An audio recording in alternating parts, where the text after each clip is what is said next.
Hi again everybody, welcome back again di Altcoin Update. Happy Chinese New Year, and semoga kiranya di tahun ini diberikan kelancaran ya dalam proses usaha, dalam progres pekerjaan, kesehatan, perlindungan, dan juga macam-macam. But all the best for all of us.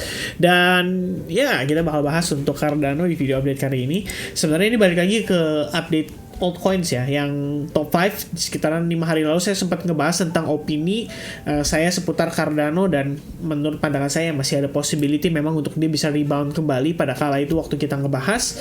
Dan ya, sisanya tinggal altcoin lainnya sih. Terus terang saya masih bingung ya untuk ngebahas altcoin apa yang sekiranya menarik gitu, karena kemarin kita bahas Decentraland, posisi lagi udah lumayan naik, tapi Indian kan dia ngasih peluang lagi ya. Kita ngelihat setelah bahasan ini pun gak lama setelahnya market akhirnya pump lagi gitu. Dan iya, selama ada peluang, kalau saya sih pasti akan manfaatkan. Intinya kalau dari saya seperti itu. Alright, so kita bakal bahas untuk Cardano karena saya juga melihat ada potensi atau peluang lagi yang bisa dimanfaatkan dan dipertimbangkan buat teman-teman holders. Kalau saya sih di Cardano holders nggak terlalu pusing, teman-teman. Pokoknya tugasnya cuma satu. Kalau kalian sudah punya Cardano, pegang Cardanonya, percaya aja istilahnya Cardano in the futures mudah-mudahan bisa ngasih kita peluang yang lebih baik gitu. Karena untuk seputar Cardano terutama dari segi fundamental saya udah sering bahas sama teman-teman sekalian, dan terus terang ya, kadang saya bingung. Koin yang memiliki utilities cukup besar impactnya terhadap teknologi blockchain ataupun ya pokoknya kita bilang ini kan memang hubungannya dengan teknologi.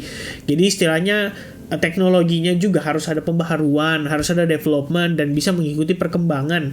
Compare dengan yang kasarannya teman-teman, ya ini fact sih, ini fun fact kalau menurut saya. Compare ya teman-teman, lihat di sini between Cardano dengan Shiba ya, kemudian Ethereum dengan Shiba, XRP dengan Shiba, Decentraland atau koin manapun ya, maybe Aptos masih lebih tinggi ya untuk viewersnya, istilahnya LTC juga masih lebih tinggi karena memang ada peluangnya gitu.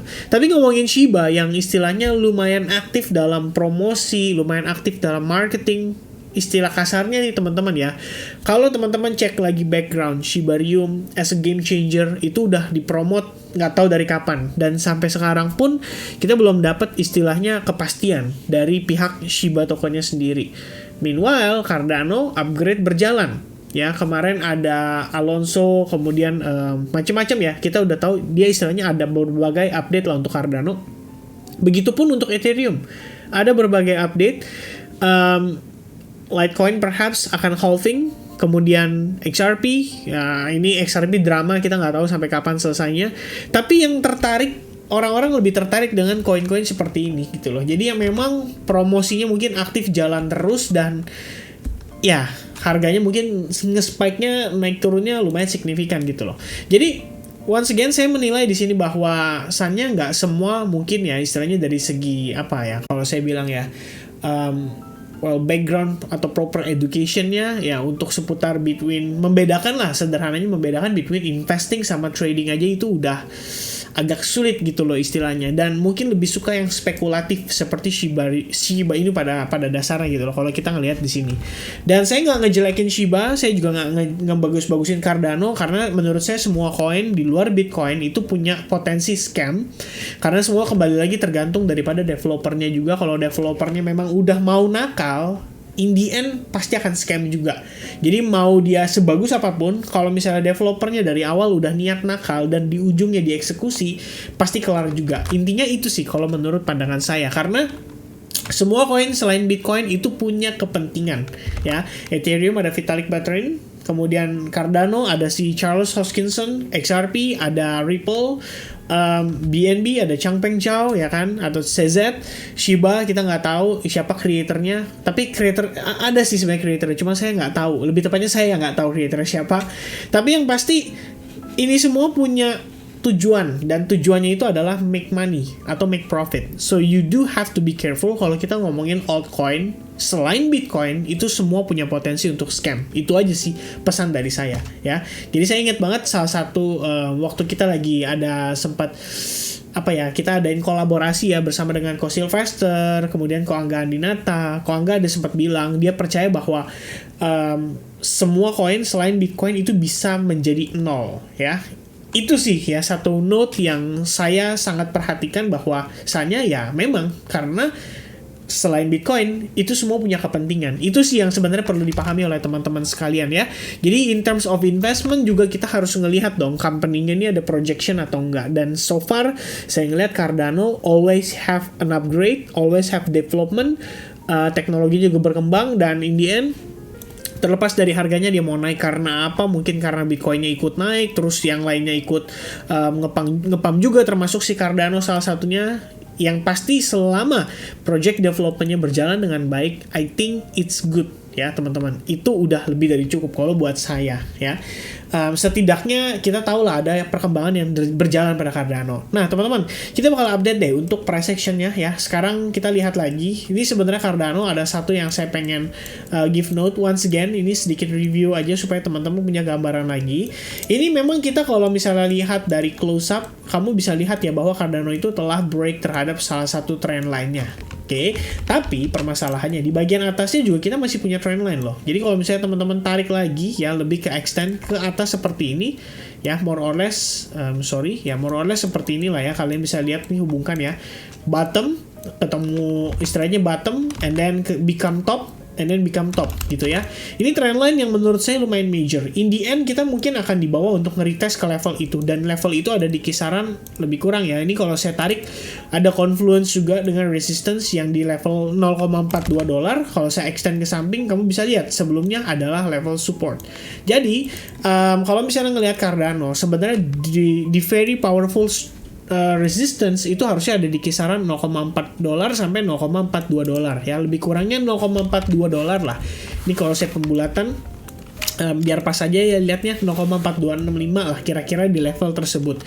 Dan jarak dari sekarang sampai ke sana itu masih ada sekitar 17% penguatan. So far untuk Cardano based on time frame daily saya ngelihatnya cukup oke. Reaction price action pada level resistance sebelumnya cukup baik dan become support. Selain itu EMA istilahnya 21 pun belum dites, tapi harga udah mantul balik lagi, menguat kembali, dan ini artinya momentum dari sisi bullish atau buyers itu masih lebih cenderung signifikan. Jadi saya rasa bahkan kalau teman-teman lihat ya comparison between top 5 coin, Bitcoin hari ini naik 2,4%, Ethereum 0,1%, BNB turun sedikit 0,26%, XRP turun 0,2%, tapi Cardano hari ini itu naik 2,6%, which means Cardano representing posisi saat ini itu lagi on perform lah ya, performnya lagi cukup baik gitu loh, tidak underperform seperti yang lain. Dan saya pikir ini adalah sebuah indikasi yang cukup oke untuk kita sebagai holders Cardano. Dan kalau misalnya teman-teman mau manfaatin dari sisi trading, ini yang akan saya lakukan. First, teman-teman, kalau kita lihat pullback sudah terjadi pada time frame daily, artinya sekarang kita lagi ongoing ya, didominasi oleh buyers. Teman-teman kalau misalnya pernah mampir ke Instagram saya atau kalian pernah bergabung di Advance Group, kita udah pernah bahas juga tentang yang namanya trailing stop loss. So if kita ngelihat time frame daily dan seandainya bayangkan teman-teman lagi ongoing posisi long pada Cardano, kalian trailing stop lossnya seperti yang saya lakukan di time frame kecil, dan let's say besok dia close candle dengan higher candle, kalian bisa maintain lagi stop lossnya ke new low level terakhirnya dan seterusnya. Ini artinya sama aja kayak case kita terakhir di Aptos ya, ketika kita coba manfaatkan momentumnya sampai ke istilahnya sampai ke puncak, kita coba untuk push terus, maximize the profit, dan selama belum break dari lowest price sebelumnya, itu berarti cukup bagus indikasinya, dan itu juga terjadi pada time frame daily. Jadi so far untuk time frame daily kita masih ngelihat pergerakannya cukup oke, itu kalau menurut pandangan saya, dan potential next target itu ada di 0,4265 dolar jika dalam tanda kutip Bitcoinnya nggak nge-break dan turun signifikan gitu loh.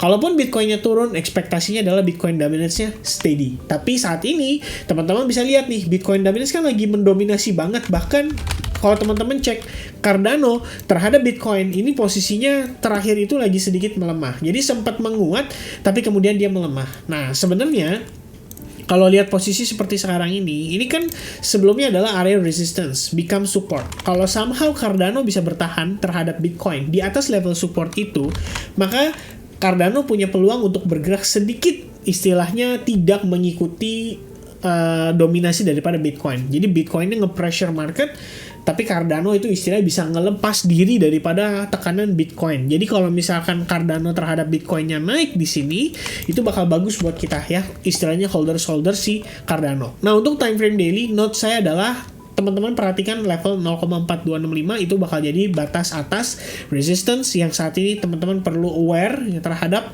potensi rejection dari level tersebut. Dan untuk time frame hourly-nya, which means kita bisa mencari opportunity untuk long-nya sebenarnya dari time frame kecil ini. Dan per tadi siang ya, ini sambil saya update sekalian saya mau sharing ke teman-teman ya soal update kita terakhir di Cardano. So untuk Cardano sebenarnya saya ngelihat tadi ya pada saat siang itu kita ngelihat ada potensi terbentuk ascending triangle pattern, dan di time frame M15 atau 15 minute kamu bisa ngelihat dengan clear bahwa ascending triangle ini tuh punya possibility untuk lebih condong break ke arah atas, karena kita ngelihat dia ya bisa dibilang cukup oke pergerakannya ya, dia mampu create base. Nah menariknya adalah kalau misalnya kita ngelihat pergerakan daripada Cardano di time frame 15 minute itu sebelumnya sempat breakout impulsif. Jadi kita ngelihat dia sempat naik dari si ascending triangle, cuma karena tadi Bitcoin ya waktu siang hari tadi itu sempat kena fake out istilahnya, kita ngelihat dia sempat naik ke 23.400 apa 500, kemudian turun lagi ya, dan lumayan flashy dan lumayan signifikan atau cepat gitu loh penurunannya. Dan beruntungnya kalau misalnya untuk posisi pada Cardano, kita bisa bertahan di atas di main zone, dan di main zone ini terbentuk dari break yang terjadi di sini. Jadi so far untuk Cardano saya ngelihatnya ini masih cukup positif. Kalau misalnya kita hilangkan seperti ini ya, ini saya pengen tunjukin teman-teman based on time frame 1 jamnya aja. Bahkan kita ngelihat posisi Cardano tuh sudah berhasil break dari high level pada tanggal 14 Januari lalu. Jadi anggapannya ini confirm become break to top. Dan kalau misalnya kita mau manfaatkan dari sisi trading, mungkin pertimbangan saya adalah mencoba untuk melihat reaksinya si Cardano lagi-lagi dari kisaran level EMA 21-nya. Kalau misalnya dia bisa bertahan, itu akan jadi bagus. Nah, alternatif skenario-nya adalah let's say Cardano ternyata butuh yang namanya koreksi, dan ternyata Bitcoin-nya itu cenderung terkoreksi setelah mungkin level tertentu, let's say di 23-an. Kemudian teman-teman kan banyaknya yang punya teori nih istilahnya, ini adalah bull trap. Memang kalau misalnya saya baca hari ini newsnya untuk Bitcoin itu yang terkena likuidasi short itu sekitar 250 juta dolar lebih kurangnya. Jadi kalau misalnya memang terkena likuidasi, berarti memang ini ada potensi bandar atau big fund itu lagi ngambilin likuiditas para pemain gitu loh, atau para pelaku pasar. Dan dengan demikian mungkin in the end karena kena terus nih short positionnya udah pada terkena likuidasi, jadi bebannya lebih enteng ya kan, karena beban muatannya lebih enteng, harga jadi bisa lebih terkoreksi. Mungkin itu yang bisa dipertimbangkan dan perlu kita waspadai. Dan let's say terjadi pada terjadi pada Bitcoin, maka yang kita perhatikan adalah pertama, Cardano mungkin tidak bertahan di atas EMA 21 ini dan EMA 8. Sehingga yang terjadi adalah seperti ini, dia break to bottom and then proses pullback dan cenderung kembali meneruskan penurunan atau pelemahannya. Nah, maka kalau buat saya saat ini, selama EMA 21 masih confirm cukup positif sampai adanya istilahnya sampai nanti terjadi bear cross kembali, maka saya masih akan mempertimbangkan bahwa saat ini mungkin yang lebih dominan adalah dari sisi buyers-nya. Karena kalau teman-teman lihat after break yang terjadi pada high level sebelumnya, itu berarti ada aktivasi momentum terhadap buyers. Dan kalau lihat di time frame 15 minute, kita juga sama-sama bisa menilai bahwa penurunan yang terjadi saat ini ya bisa dikatakan cenderung korektif dibandingkan dengan penguatannya yang cukup impulsif.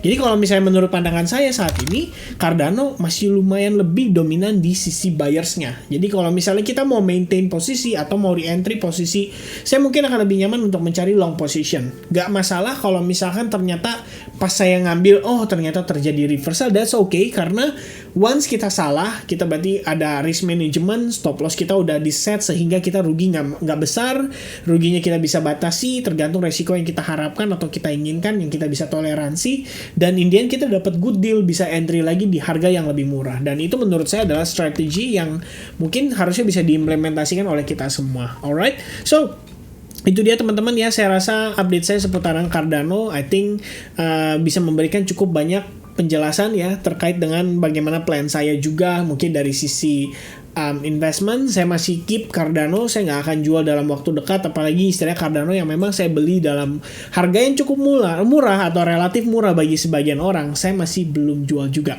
karena memang planning saya adalah untuk long term di next bull run. Alright, dan untuk yang trading ya pertimbangannya adalah seperti yang tadi, alternatifnya diperhatikan. Itu aja sih kalau pesan dari saya terakhir untuk teman-teman holders Cardano dan juga traders di Cardano atau di market crypto. I think that's it from me. Thank you very much for watching. I hope you guys enjoy your weekend and enjoy your holiday. God bless everyone. Sampai ketemu lagi di update berikutnya. Cheers guys. Bye bye.